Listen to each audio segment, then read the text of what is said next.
Welcome to our instructional video on how to solve for the variable x in the equation 5 times x divided by 8 equals 5. In this video, we will walk you through the step-by-step process of isolating the variable and finding the value of x.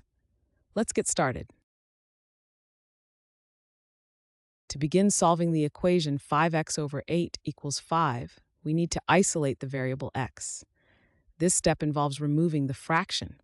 To do this, we can start by multiplying both sides of the equation by 8. Why do we multiply by 8? The fraction 5x over 8 means 5x divided by 8. Multiplying by the same number we are dividing by cancels out the fraction, making it easier to isolate x. Let's see how the equation changes when we multiply both sides by 8.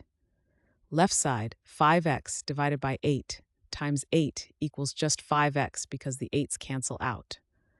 Right side, 5 times 8 equals 40. So after multiplying both sides by 8, we get 5x equals 40. By doing this step, we have simplified the equation and removed the fraction, leaving us with a simpler equation to solve.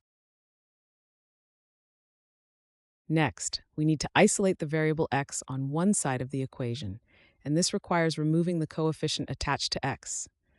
Since we have the equation 5x equals 40, we can isolate x by dividing both sides of the equation by 5. Why do we divide by 5?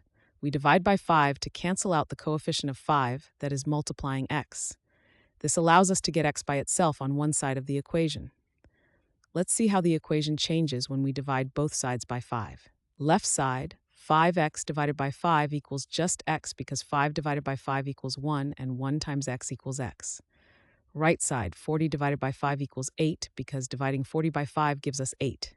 So after dividing both sides by 5, we get x equals 8. By doing this step, we have completely isolated x and solved the equation.